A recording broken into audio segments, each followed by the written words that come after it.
have the most listings anywhere. Oh my god. So out of queue.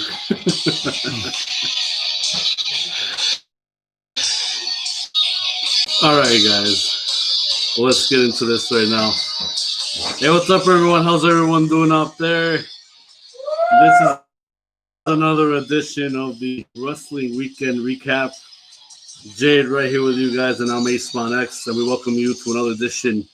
This is Saturday, November 14th, 2020, and we are here to talk about the good, bad, and inside latest news on WWE Monday Night Raw, SmackDown, NXT, and of course, AEW, and all wrestling companies in between. Excuse us if I'm a little bit drooped out. I don't want to brag, but it's somebody's birthday today. And yeah, my head is kind of like, not usually I would have my head swimming on a day like that, but it's actually pounding. So forgive me if that is the case. Nonetheless, everything that we're about to mention right here and now is strictly our opinion. It does not reflect the views necessarily of this platform that we are on or the wrestling companies that we talk about. So now, don't have a cow, man. All right. So we are about to get into this right now, and we're gonna start with the latest inside news. Like I mentioned, Jade, ever since last night, Zelina Vega has been released from WWE. What were the terms of her release? We don't know. Maybe it could have something to do with what's been going on as of late, as far as WWE superstars being shut out of their streams that they've been involved with, like Twitch and other streaming platforms that exist today. But to me, this was a bit of a surprise. I really did not expect to hear that Zelina Vega would be released from her contract. Frankly, this is one of those situations where no one expected to happen.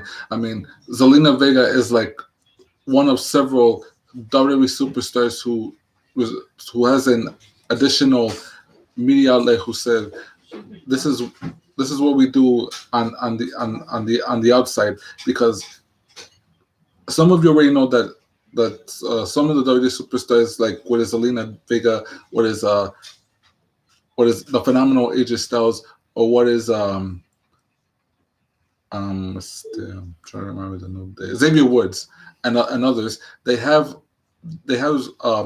social media accounts that has nothing to do with WWE. That's just their own personal accounts. That's just for personal reasons. Like they have the affinity for cars, they have an affinity for video games, and all that such. And the one thing we heard the latest, was that Zelina Vega was trying to unionize WWE superstars and saying to the Briars to say, don't find a way to shut down our platforms, because they in no way, shape, or form have anything to do with the company. As long as there's a common ground with the talent and the employers to say our social media accounts have nothing to do with the company. They're not leaking to the WWE universe what's going to happen. They're just saying, oh yeah, this is what we do on the outside, for inexplicable reasons why Zelina Vega was terminated, because of she chose to maintain her social media account, her channel, whatever, is perfectly an inexcusable reason for her termination. However, if it's anything within on the inside, on the internal situation, that could be one of the reasons. However, if it's confirmed that the Zelina's termination is on account of her refusal to shut down her channel, it could be to the point where she could possibly take WWE to court, which one thing might not happen, but there could be a slight possibility it might. Well, let me set something very clear. It's not really Zelina Vega that is starting unionization. It was just a chatter that happened, I think, already within the last month. And I did recall that I mentioned that I saw a video including Paige talking about the subject of unionization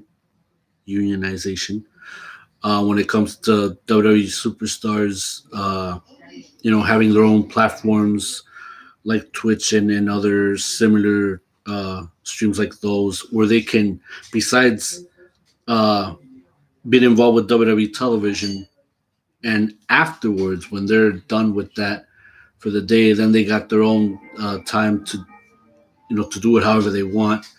Um, when they relax or they go to the gym or they have a meal or whatever it is, because like everybody lives a different life in that industry where it's very grueling and it's very demanding.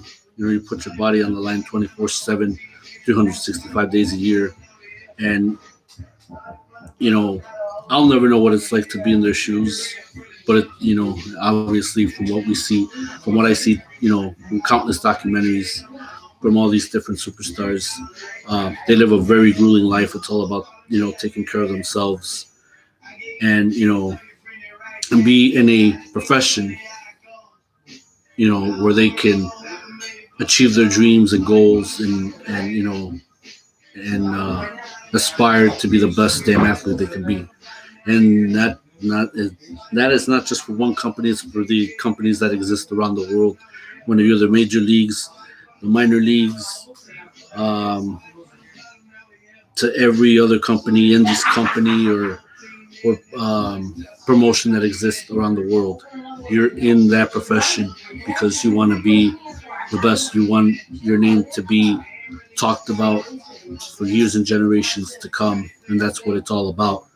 Um, so back to this story, and I have it right here. This is what it's literally been put. So Zelina Vega is no longer with WWE. It has been announced that she has been released from the company. That they have stated that they came to terms on a release, and it's led to believe that she may have asked for it, and of course it was granted. So what came out on social media, which was Twitter, WWE tweeted, WWE has come to terms on the release of Zelina Vega. We wish her all the best in her future endeavors. About 10 minutes before WWE broke it out on Twitter, Zelina Vega tweeted the following: I support I support unionization. One more time. I support unionization. Bear with me, folks. Vega, along with Paige, both have been outspoken about the topic in pro wrestling. This all came after WWE started shutting talent down their own Twitch channels. Regarding Paige and if she will be released from the company, she responded to the news of Vega being released by WWE, tweeting the following: "This sucks." So this was something that no one expected, that no one has spoken saw coming. So there's no details still to this point about what led to the release. And hopefully, there's some news regarding to the situation as the days and hopefully by this upcoming week, there should be new advances on that subject. But that's what's been going on with Zelina Vega. And then our part from the Eastman Armageddon brand in this program of Wrestling Weekend Recap. We wish also the best to Zelina Vega.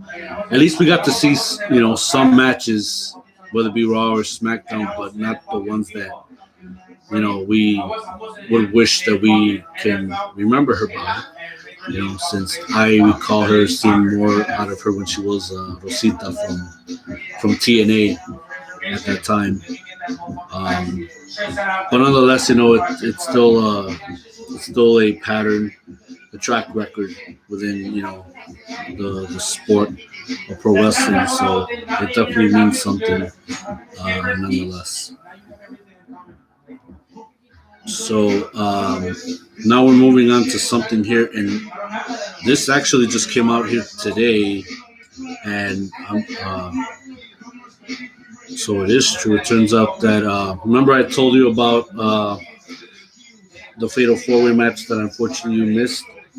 So who advances into Survivor Series for next Sunday?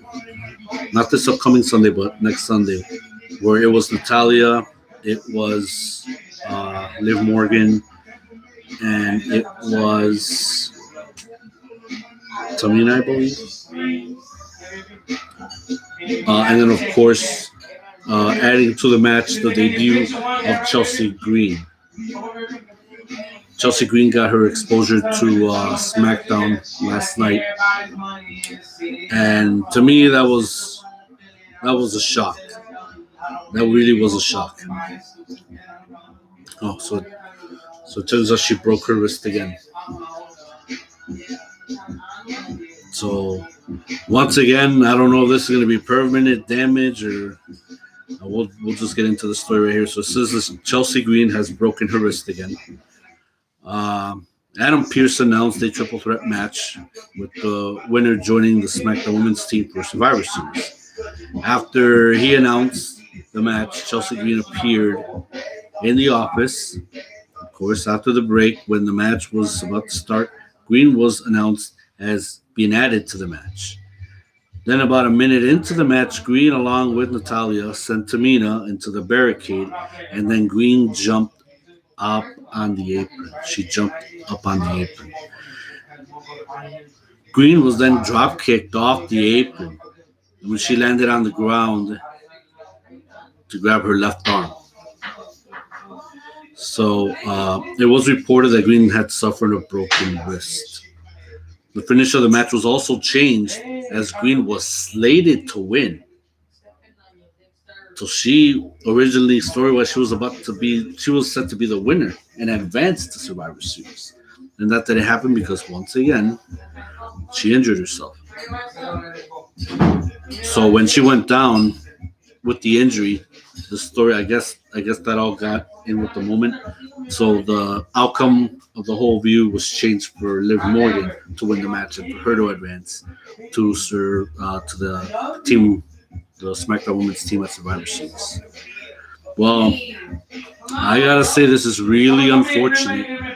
It's really unfortunate to hear that Chelsea Green one more time is injured, a broken wrist, and we at Eastman Armageddon Brand Wrestling Weekend Recap,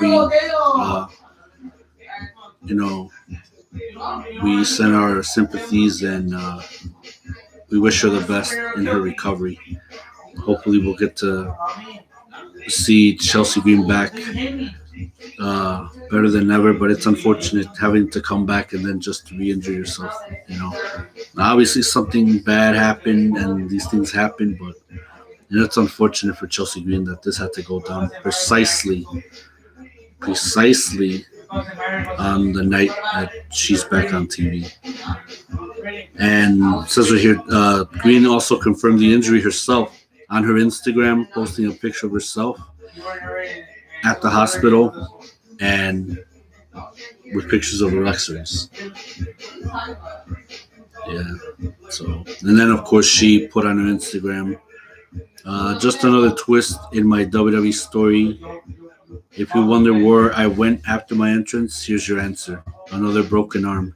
Nothing I haven't dealt with before. I'll be back before you know it. So it's a shame having to hear, when something like this does happen. This was not. I did not expect Chelsea Green to come back, and did not expect it for her to get re-injured. None of us saw that, unfortunately. So our best goes out to Chelsea Green, and hopefully we get to see her on TV. Back on the air real soon. Oh my goodness, it's unfortunate having to hear about that.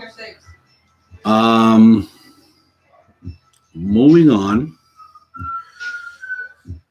we will jump into the ratings for what took place this past Wednesday, November 11th for NXT and AEW.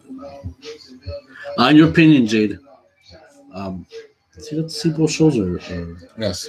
In your opinion, which show you think had the night, NXT or AEW? Well, NXT had some great moments, great matches, but I think from a product standpoint, from a presentation standpoint, I pretty much have to give the edge to AEW. All right, so agreed.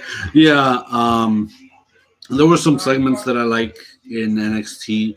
Um, AEW. This is a whole new presentation. This is a whole new view of reintroduction to All Elite Wrestling. It is refreshing to see an advance on how they present Dynamite on TNT. So that was pretty good. Um, to my liking as a fan, of course. So both Dynamite and NXT went up this week. So according to a resource that I check out from Pro Wrestling Unlimited, that's one of my resources. Feel free to follow them, as well as with Wrestle Talk. Um, AEW Dynamite went up 764 viewers, roughly up 7% from last week's show. That drew, of course, 717. So it saw a 47,000 viewer increase, while NXT drew 632,000 viewers. This week's show was up to 4% from last week's that drew 610, which saw this week a 22,000 viewer increase. Demographics go from 18 to 49 demo. AEW drew a .30. NXT drew a 16. In the 18 to 34 demographic, AEW drew a .14 and a 27. In the 50 plus demo, as far as the all important 18 to 49 demo, AEW ranked 17th and NXT ranked 56 for the night. Now, the top 3 videos. Since you say AEW was better in presentation, which I agree, the number 3 video, as we get on our opinion and insight of those segments, that giant is the real star, Shaq. Now, let's talk about that. From what I saw about that segment in AEW, here I thought when Cody was coming out dressed up in a suit that he wasn't going to talk about a rematch, for the TV title. He was there to conduct business. That's how I understood it. And then all of a sudden, this woman came out and just started talking trash to Cody Rhodes. And she acted like somewhat of a hood rat. And I'm like, okay, who in the hell is this? Like, seriously. Like, who in the hell does she think she is? Talking to Cody like that. But I'll tell you something. That woman had an attitude. I'll tell you that much. She had an attitude like nobody's business. She went on rambling for like a good 2 minutes, and then all of a sudden, of course, Brandy had to come out and almost try to put her in her place. I really wanted both of them to get physical. Like, seriously, I wanted Brandy to show her who was boss and then to kill it. But then, of course, when they mentioned Shaq, I'm all like, is this for real? She knows Shaq, or this is an association of some sort? Is Shaq going to be involved with AEW now? This is kind of crazy. But if this does happen, this would definitely be a shot in the WWE sport. I'll tell you that right now. Because they rambled so much about wanting to set up Shaq with the Big Show for like a WrestleMania, and it never got done. It just never got done. But that's the WWE's fault for not capitalizing on the timing of things, where they were at, because they can say one thing and then they do another. But I guess that's the way it goes. Um, but then looking into this woman and finding out what she's all about, I believe her name was coincidentally, no puns. What was it? Jade. Jade Card. Oh, Jade Cargill. Yes. If I mispronounce the name, please forgive me. I guess I don't know if that was really Jade Cargill or Jade Cargill. But anyway, about this woman, supposedly I did some background on her. She definitely has experience in modeling. Seen some pictures. My goodness, uh, she's got it going on. I'll tell you that. I like her pictures from from previous model shoots. She had black hair, not like how you see her now. With the blonde hair. That's really a whole other makeover. But yeah, she has experience in modeling, and she did went to wrestling school. If I recall, she was trained by. Do you remember the names? One of them was QT Marshall. QT Marshall, and another was an old school wrestler. I think so. Yeah. No, Heath Slater. Yes. Heath Slater. Yeah, so she was trained by Heath Slater and QT Marshall. So she already had experience with two different wrestling schools. And obviously, if she was last trained by QT Marshall, that only meant one thing: to try her off for AEW and to see if she could definitely make an impact and make a fly out of her opportunity. I'll tell you this right now: that succeeded really well because that woman pissed the hell out of me. When she was talking trash about Cody, so she did something right. And now the future for her would pretty much be, how are they going to use her? How are they going to, get the best out of her? So it's like I talked about last night. If they really want to make this woman successful, it would be to set her up with the right people. And now I'm already having, those, supposed dream matches that I would like to see her. And I would like to see this woman face Nyla Rose. I would like to see this woman face Hikaru Shida. I would like to see this, just fight every single woman that she can get her hands on. And the really tough ones, the really tough ones. I know within AEW's women's division, obviously there's not a lot to stick. And I don't know whether not promoting them the way they should because, guys are getting all the more TV time than the women. But, AEW's got to fix that. And I did mention this, last week or 2 weeks ago. They got to be up and about with the women's division. Because otherwise, you're promoting heels and all this stuff. And where is the women at the end of it all? These women only get one segment, two segments. Try to mix them in a little bit more. You got 2 hours. Same thing for Dark. If you can't do it for Dynamite, do it for Dark at least.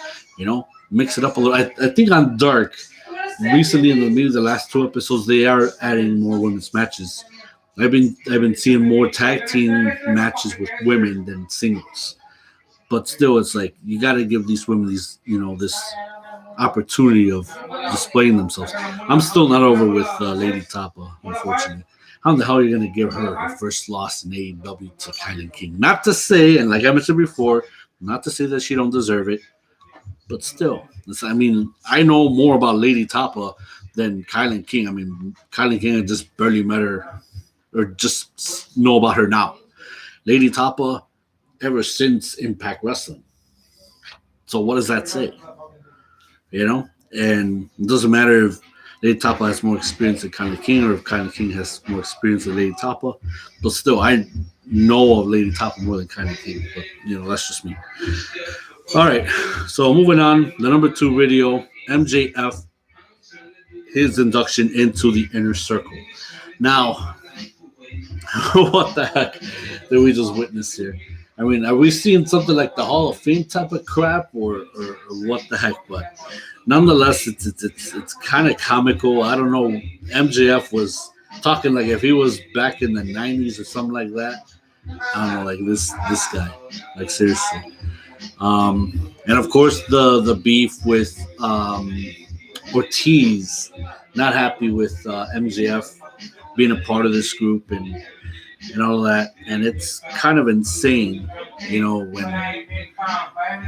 when you got the elements of guys like this that are so full of themselves, like MJF, and then of course, um, and you got guys like Ortiz that pretty much works well with Santana. Of course, I've seen this stuff from Impact Wrestling. I mean, these guys are kick ass, and it's not that they don't deserve, that type of opportunity where they can be exposed a whole lot more, especially with a guy like Chris Jericho, who's been in the business around for 30 years. And MJF is the one guy who I've seen, videos on YouTube that actually stay true to himself. This character that we're seeing out of him in AEW, when we barely heard anything about MJF, is true to his character. He's true to who he is, saying, "Oh, I'm better than you, and you know it," because this was the character that he wanted to unleash in WWE if he was picked, like for the Tough Enough competitions. And we see, and the video is out there on YouTube. You don't believe me? Check it out. With his, and also with who's the comic dude right now in Dark Order, the one who's chiseled, who we're seeing him coming out of a show in BTE. Who was getting smacked on the head by Brody Lee with the papers. The one with the duck mask? Huh? The one with the duck mask? No, this guy's not wearing a mask. Oh, he's not wearing a mask. Yeah, he's the one who he had a match with Orange Cassidy not that long. Oh, John Silver. Yeah, John Silver. I mean, even John Silver, he's kind of the way how we're seeing him now. And there's a video too that I just saw not that long ago from WWE, and he's sending an audition tape for a Tough Enough competition. So, like I said, if you don't believe me, check him out on YouTube and you'll see what I mean. But yeah, MJF's induction, they treated it like if it was like a Hall of Fame type of thing.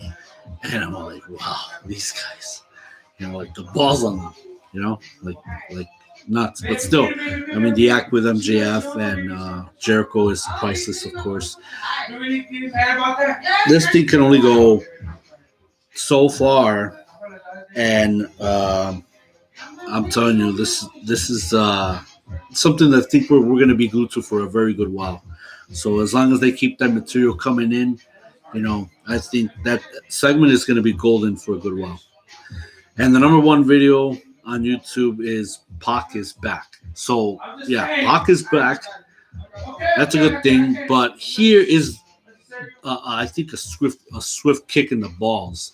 There was Tony Khan coming out here saying, throwing out on Twitter, "Oh, tune into Dynamite tonight. The balance of power is going to shift." Did it? To my disappointment, here I thought we were going to see something huge. The only thing we saw was Jade Cargill making a debut, which we know nothing about. If you're a true follower in wrestling and all of that. But if you're into who's coming into the business and whatnot, well, then good for you. Forgive us, we're just so old school, and we're barely catching up to the kids of today. But, go figure. Nonetheless, yeah, it was kind of like a swift kick to the balls. But nonetheless, in this segment, cool. Pac is back. I mean, I still got questions from the show that we did 2 weeks ago. What is going to be Pac's agenda? He's obviously coming after Eddie Kingston because Eddie Kingston talked crap about him. Is he here to reunite with the Lucha Brothers? I think, first of all, are the Lucha Brothers good? Because the last match that they had was the main event. It was a rematch, and my God, they turned it up a notch like crazy. And it was nothing like I've ever seen before. The first match obviously was awesome, but they just raised it up a huge level. And it was a big deal. And these guys, they have killed the segment. It was a good way to end Dynamite nonetheless. I love that. I love that match from top to bottom. And hats off to Rey Fenix. Hats off to Pentagon Jr., El Cero Miedo. I love that match. These guys are true to who they are. Obviously, consummate pros. They're leaving their word is in the ring, and also, you know, I believe they're square now because Ray already has one on Pentagon. Pentagon just got one on Phoenix. So hopefully this will square things up and they can get back together because I believe, and I heard the story right afterwards, and I'm like, yeah, they would really make my vision come true. What I would like to see is Pac reunite with Pentagon and Ray Phoenix as the Death Triangle, and that way Eddie Kingston. I believe Eddie Kingston is going to be the one that backstabs both of these guys, and it'll be just Kingston, Butcher, and Blade. So that way that way there could be a trio rivalry with the Death Triangle and what's left of Eddie Kingston's family with Butcher, Blade, and Bunny. So this would really set a huge fire for something exciting to watch whether it be a story, something short term or something in between short of full term, but I think it'll be like a short term anyway because this is all about a hard hitting um, combo, where these two entities are definitely going to get it on, and they're definitely going to deliver some hard hitting matches. I really believe that because Butcher and Blade, they're obviously you got a big masculine guy, and you got athletic ability in the Blade, and also definitely good ass kids. I mean, from the matches that they had before the pandemic even came out within AEW, they were a kick ass trio. And I was gonna be on board with that, and no matter how much I hated Pac because Pac is a bastard, and we all know that. But nonetheless, these three together are a diamond, and I believe that these guys are gonna take it all the way. So can't wait to see that. Um, any opinions about one of these three segments that we just watched? Because they're being very quiet. Sorry. Yeah, I was just listening. No, but in that main event match with the Lucha Brothers going off 1-on-1, they really took it to certain extremes because the first time the Lucha Brothers faced off 1-on-1, they wrestled high acting, phenomenal style like what every Lucha door match is, but never that I ever seen a rematch like what we saw last Wednesday on Dynamite, where pretty much both Lucha Brothers took it to each other. They pretty much went up to each other, but when the moment they started committing the unthinkable, when they started ripping each other's mask off, and for the record, for those of you who don't know, for those of you who don't follow Lucha Libre, which is Mexican wrestling, ripping off a mask from a luchador is considered sacrilege. It's considered heresy. When you rip off a mask from a masked wrestler, it's like you saying you want his career to be over. It's like you can stand the guy or whatever, but there's a rule that is considered sacred in lucha libre wrestling, is that you respect the guy and everything, but once you start ripping off the mask, it's considered disrespectful to the character being portrayed by that wrestler. And last Wednesday on Dynamite, when both Phoenix and Pentagon really took it to each other, they really started taking it to extremes. They raised the bar from the first match more than what they did the second match, but at the same time, within that matter of time, they started ripping each other's masks off until finally at the end, Pentagon got the win. But it is clearly from my point of view, clearly from what Aceman just mentioned, that the only person driving a wedge possibly within the Lucha Brothers is Eddie Kingston. And of course, we all know Eddie Kingston is clearly reeling from his loss to John Moxley at Full Gear. And of course, from we saw last Wednesday, that the bastard Pac has made his return. And the only reason why Pac made his return to AEW is to possibly reform the faction that he built with the Lucha Brothers. But in order to do so, there's only one obstacle standing in his way, and that is Eddie Kingston. Will Pac have proof or something to say that Eddie Kingston is not on the level? Is he plotting something drastic that only benefits him and not who's around him? Not the Lucha Brothers. If all signs are clearly indicate that Pac has certain proof against Kingston saying he doesn't care about you guys, all he cares himself, then all signs could clearly indicate that there could be a possible reformation of the Death Triangle, because I was excited about the Death Triangle when it was unveiled. From what we saw actually not tag match, that singles match with Pac and Orange Cassidy at Revolution. Right there, they planted the seed for what will become the Death Triangle. And unfortunately, due to the pandemic, it was halted. But clearly, it should still be good, because any AEW fan can't wait to see the Death Triangle be reformed. If the Death Triangle can be reformed at least to possibly before the end of the year, or possibly until next year, it's like things have not changed. And then you got Eddie Kingston aligned with Butcher, Blade, and the Money, and then you can say that these two will not get to see which of the trio will stand out possibly next year. Very well said. All right, moving on to the top 3 videos on YouTube for NXT. So number 3 ended up coming with the match with Toni Storm versus Candice LeRae. That match was something else. Obviously, we saw a little bit of a mismatch in how Toni Storm was taller than Candice LeRae, the body weight and all of that, but Candice LeRae was just, she was one of those chicks that, that's not going to let her affect her mindset from the objectivity of what she's got to do. Yet Toni Storm is trying to send her message straight to Candice LeRae, and of course anyone else in that locker room that is definitely wants to get some of Toni Storm. Toni Storm has been an outstanding wrestler.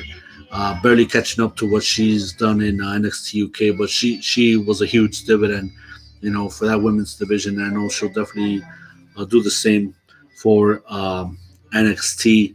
And in the month, and we're pretty much close to the end of the year anyway. But once 2021 comes in, I'm sure we're going to see Toni Storm hopefully as NXT's world champion. And one thing I want to point out, that pretty much as what some of you recall 2 weeks ago at Halloween Havoc, in the North American title match with Johnny Gargano and Damian Priest.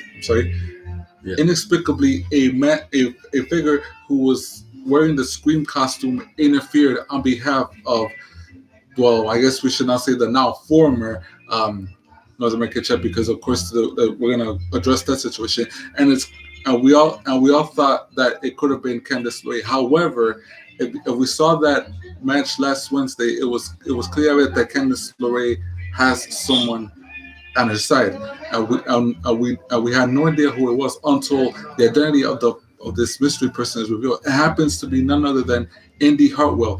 What's Indy Hartwell's reason for aligning herself with Candice LeRae as to why she helped Johnny Gargano defeat Damian Priest for the North American title? I guess we will not find out until possibly in the next matter of weeks. Thank you very much for bringing that up. I almost forgot that. Yeah, that was the one mystery that I was asking myself already for like 2 straight weeks of who was behind the Scream mask, and that was Indy Hartwell. So yeah, the question is why her association with the Garganos? Why is she? Will she promise something? There has to be some sort of a pattern here of why she did what she did. So hopefully we'll get to find out with NXT coming up this Wednesday. And speaking of which, the number 2 video, which of course will lead to number 1, all revolves around Johnny Gargano and the new NXT North American champion, Leon Ruff. Now, I should have done some background on this guy. I don't know nothing about Leon Ruff, and it's my apologies, but yeah, I should have done something on Leon Ruff more than with Jade Cargill from AEW. But yeah, this was a shocker, and to me, I laughed about. Oh my god, with the distraction of Damian Priest. Johnny was losing his marbles, and he took his eye off the ball, and that was his screw up. And supposedly set that whole thing up. He set the match up only for him to lose the NXT North American Championship to Leon Ruff.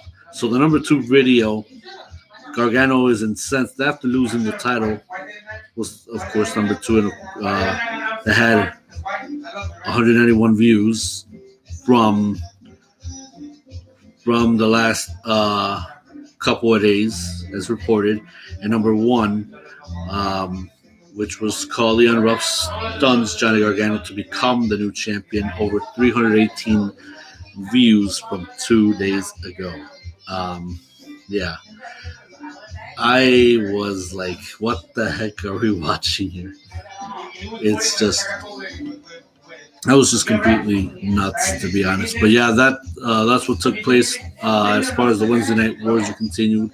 Both shows did went up, and I'm surprised to hear for this week that mostly for sure they're up with the stuff that we got to witness this past Wednesday, and it was just, there were some segments that we liked, and there were some segments that we didn't like. So while we're at it, let's just talk about the likes and dislikes. We'll start with Monday Night Raw. Was there any segment that you didn't like?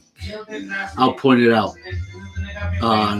Nia Jax having to Samoan drop Lana for like the, how many times is it now? We lose count. Yeah, like the 8 zillion time. Again, and like I pointed out, and yes, it's a good thing someone took notice from what I said, and that was Mandy Rose and Dana Brooke. They said, oh yeah, they came out on Raw. They said, yeah, Lana rubs all the women's talent on Raw the wrong way. That's why they don't like her. There's something about her that's off or whatever. And they say, yeah, and they admitted also that they didn't like Lana, but I'm glad they said now is not the time to enact on personal egos or dislikes, whatever. The team is what matters, and we don't know for how long. And at least, like I say, at least one more week. And I might as well, because I just remember it's going to take one more week for Nia Jax to try every possible way to push Lana's buttons. But from what is seen, Lana will not in any way break. She'll do everything it takes to stay on the team. But once on the Sunday of Survivor Series, the one thing they have to see is what can Lana bring to the table, because that's what it's all about. You got, with Lana, with Nia and Shayna, with Mandy, with Dana, that's what it's all about. What they could bring to the table, what could they do to help each other? Because it's all about bragging rights for Team Raw, for Team SmackDown, and that's pretty much what it's all about. But for now, let's see if they can find a way to contain the situation, possibly until Survivor Series. Yeah, and we all know that segment's all about Lana, having her spirit broken by Nia Jax, since she always says, "Oh, you don't belong here, you should get out," and blah blah blah. But I really want to see Lana, like I said before, I want to see her succeed. And obviously, if she hasn't given up now already after 8 Samoan drops, it ain't like this is going to be the definite one, and she won't be a part of the Survivor Series team. So obviously, we know that that's not going to break her. They'll probably make her more stronger. I don't know. I guess we'll have to see it all once Survivor Series takes place for sure. Was there something else that you disliked? There was something that you did like from what took place on Raw this past Monday? Well, I wouldn't say exactly there was something that I liked this dislike, but there was something that said there could be, well, maybe there was something that could have liked, and I say could have liked because from what I saw last Monday on Raw, this was something that was long overdue, and that was the match between Ricochet and Mustafa Ali. course, well known the leader of Retribution. It's like, Yes. I've always said over and over that if you want credibility, you have to put the focus on Retribution, and I have to say on that, those two when high acting, and of course everybody thought, oh yeah, Ricochet's gonna defeat Ali and everything, but once Ali defeated Ricochet, the potential was there. It's like now creative is now coming to the sentence and say we need this group to create television, and that's what it's all about. Yes, they planted that seed when Ali defeated Ricochet, but we don't even know where it's gonna lead to. All I can say is once Survivor Series is over with, then we can say, oh yeah, Retribution's gonna be the new set, the new faces. They're pretty much gonna run roughshod over Raw, and we'll see where everything transpires. But for now, all I have to do is say, okay, find a way to make Retribution mean something. So then once Survivor Series is over, then we can say, let's go to work. Sounds good. Yeah, I also want to add that that match that Ali had with Ricochet, it was outstanding. It was one of the best matches I think that I done that I would never feel an anticipation to look forward to, and it was one of those kind of like take your breath away type of match to a point. Not the entire match was like that, but there were some points, some cues where these guys did some moves and it capitalized and got our attention of sorts. So hats off to both those guys. And yeah, now I understand that why WWE wants to keep Retribution as part of the mid card to have some moments like this, but you got to also incorporate other people because right now it's just Ricochet, with Retribution, but you got to have someone else to have with Ricochet that can actually deliver some sort of an effect and feel for more moments like this, to be produced and to watch back and to say it's like, hey, they had something here, but you got to add more to the to this element. As far as NXT is concerned, pretty much what happened with Leon Ruff. That was sort of a trip and such. What's going on with your girl. What was the got her tank ran over? Shotzi Blackheart. Shotzi Blackheart. Yeah, I really can't wait until Shotzi gets someone Candice LeRae for that. Also, Raquel Gonzalez, with what's going on with Raquel Gonzalez, I have faith in that woman. I have faith in that girl. I mean, she's getting the opportunity now. She wants to be, heard and get the opportunity for her to perform and all that stuff.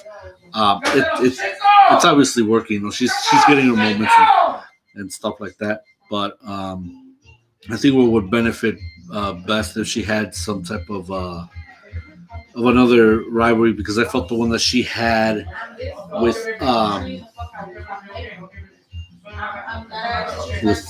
Miss Brutality. You know what I'm talking about, right? Oh, Rhea Ripley. Yes, Rhea Ripley. I'm sorry, I'm trying to grasp it when my mind was like trying to spin in circles and stuff. But yeah, Rhea Ripley. That fight was way short. They had something good going right there, and it ended, really short, like I said.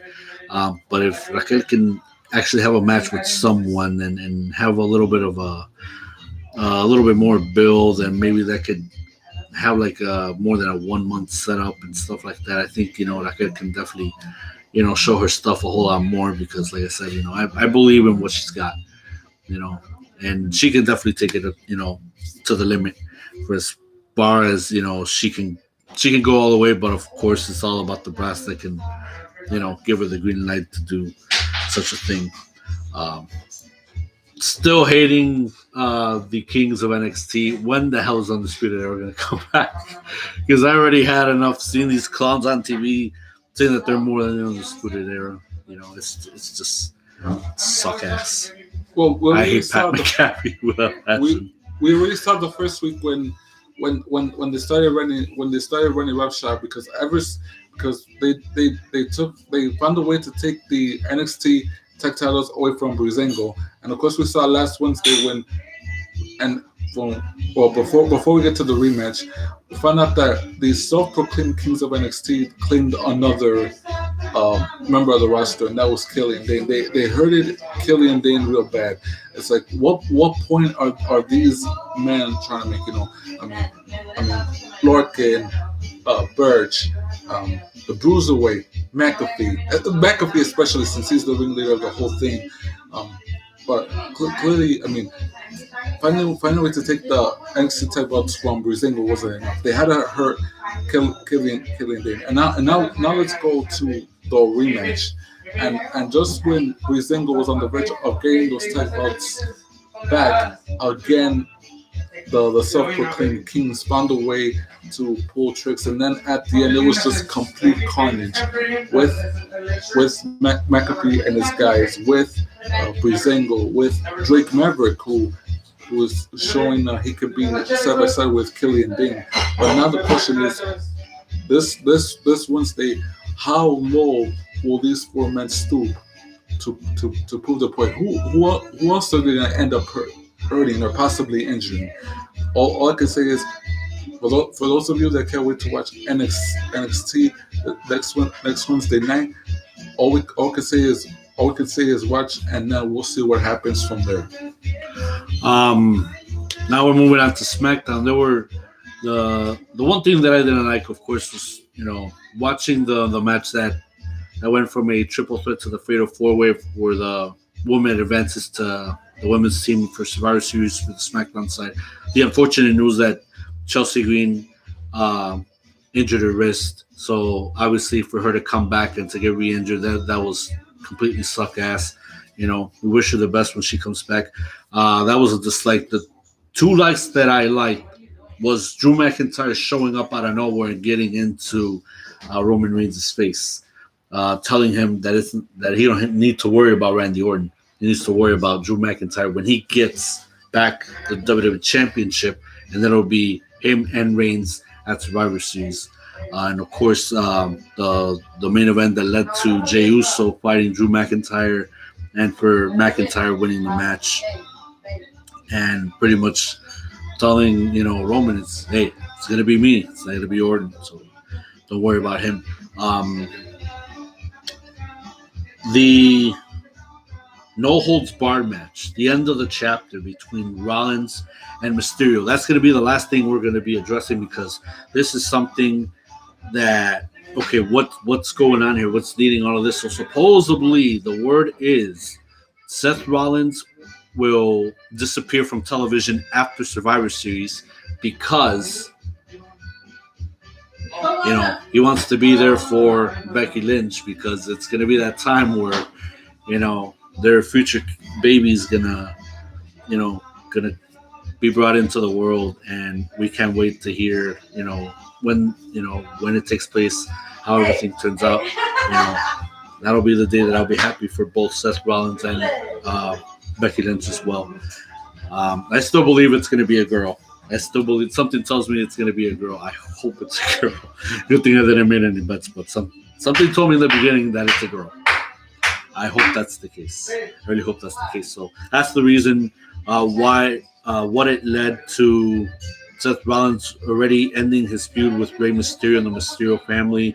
Why his feud with Murphy is going to come down to the end next Friday on SmackDown. And now we will see Seth's last performance when he's a part of Team SmackDown for Survivor Series.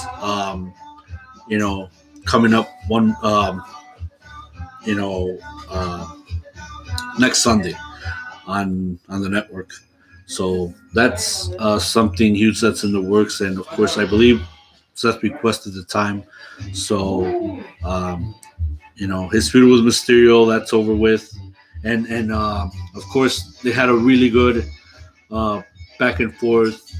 Rollins was dominating the match for most portion until Ray, got the dominance. And of course, there was interference with Murphy, and of course Murphy was the ace of it all. That's what led to Ray winning, and of course paying a little tribute to Eddie Guerrero because as of November 13th, 2005, that was the unfortunate night that Eddie Guerrero passed away, and it's already 15 years to the date. 15 years since Eddie Guerrero passed away. Um, you know, for me personally, you know, having to find that out in 2005 on the day of your birthday, which my birthday is November 14th, and having to find out that Eddie Guerrero passed away, and they did a tribute for him the next night. That really broke me down to tears because Jade and I, we were going to the last number of SmackDown shows that Eddie was a part of, and we were just enjoying his matches. We were living it up, man. I mean, Eddie was just something unbelievable, and I'll always take that with me. And I was fortunate of having to see his matches, the segments that he was a part of in the last number of years that we got to go and see the SmackDown shows that came to the Allstate Arena. I mean, those were some God given moments, man. That I'll never forget, and that we can always go to the network and relive them and rewatch them as many times as we want. No doubt about it, because we saw this second generation wrestler. He's pretty much been throughout the circuit from Mexico, ECW, WCW, and finally his stay in WWE.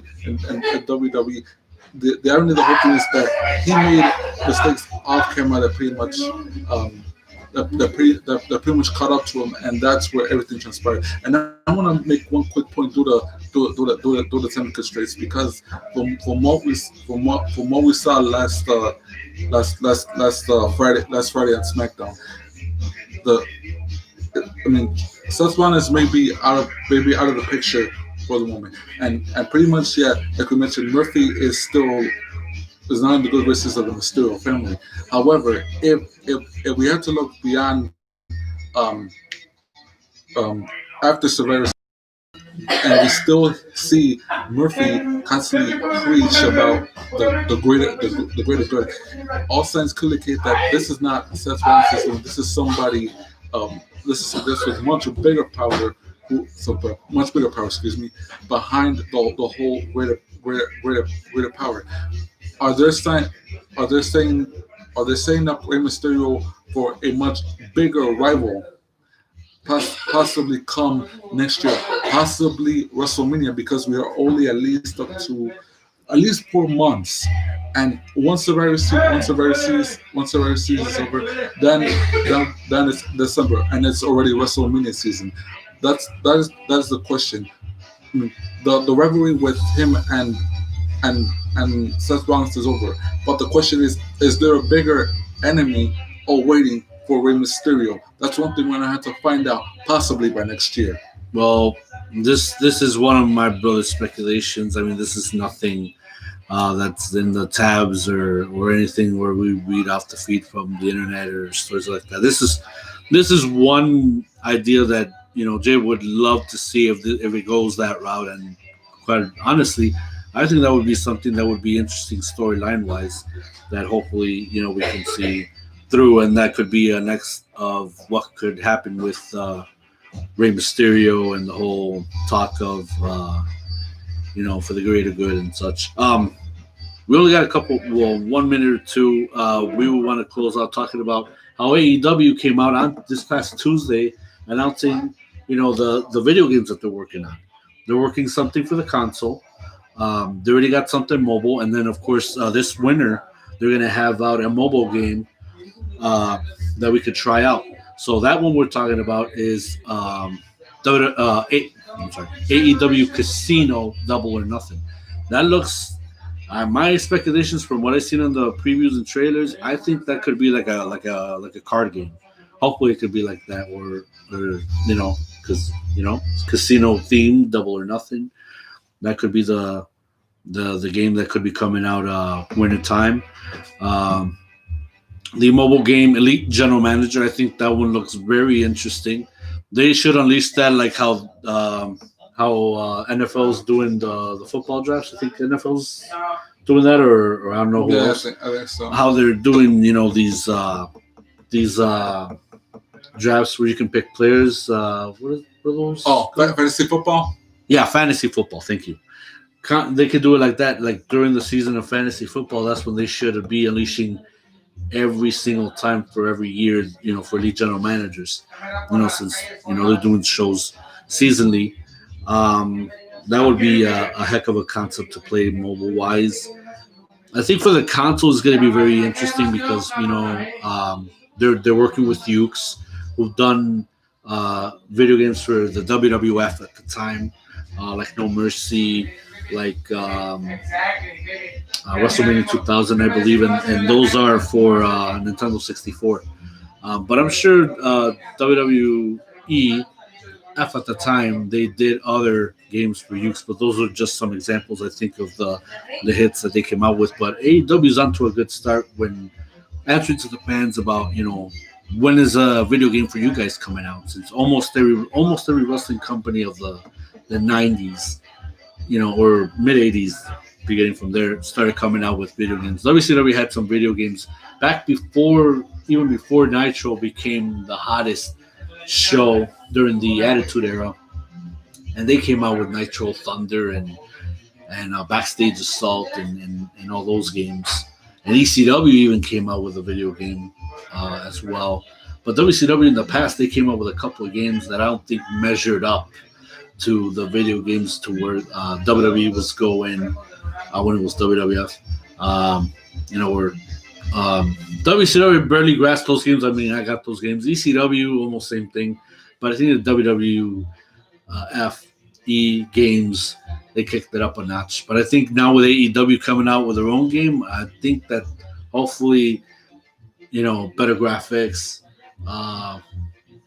amongst other things, we'll get to see what their video game's all about. And maybe they can definitely give WWE a run for their money when it comes to having wrestling video games like that. All I could say about that is that it has been at least a year since AEW made it to national media television with Dynamite Wednesday nights, and pretty much the fans are claiming how you pretty much got everything except a video game unit. And now from the press release that we got from AEW, that now they are officially entering the video gaming field. That with the games like we mentioned, what is the Double or Nothing Casino, the general manager, and possibly others that could possibly launch for what is the PC platforms, for what is the handheld platforms, for what is what is mobile. The PS5, the Xbox Series S, and all other gaming platforms. And it's good to see now that AEW is finally making up, because they first came out with the action figures. They came out with the action figures. Now they got their own video game say, and possibly things could be, but could not come any good for better. Should I say? I say good, better for AEW, and hopefully these video games become they're making the money for AEW. People want to say, I want to play casino, I want to get casino, I want to play the general manager, and all the games, anything that AEW has to offer, to say it's nice to see them, like you see them on TV, but it's like playing them on your gaming system, you'd be like, whoa. It's like you're actually at the shows yourself. It's like you're actually watching as if you're watching Dark, as if you're watching Dynamite, as you're watching the pay-per-views. It's like that AEW feel is right there the moment you start playing those games. Well, ladies and gentlemen, we are out of time of Wrestling Weekend Recap. So hopefully you would join us next Saturday when we give you the good, bad, and the inside news of what's going on with Monday Night Raw, SmackDown, AEW, and of course NXT when it comes to the Wednesday Night Wars. This has been Wrestling Weekend Recap. For Jade, I am Aceman, and of course, before signing out, don't forget to smash that subscribe button if you like this video and other videos on the Aceman Armageddon channel. Feel free to like them, leave a comment, of course. For this platform, if it wasn't for you guys, we wouldn't be here doing what we're doing with these type of projects. And we appreciate the response that we've been getting as of late, especially with the live cover of AEW Full Gear, already over 100 views. Thank you so much to the Six Flags as well. You guys are simply just the best. Been getting a lot of comments as of late, still with the Sting video from Greatest Superstars of the 90s. Keep them coming. You guys are just simply the best. That is it for our part. Thank you so much for joining us. Have a great night. Always mask up. Stay safe. Peace and love worldwide. Thank you very much for joining us. Have a great night.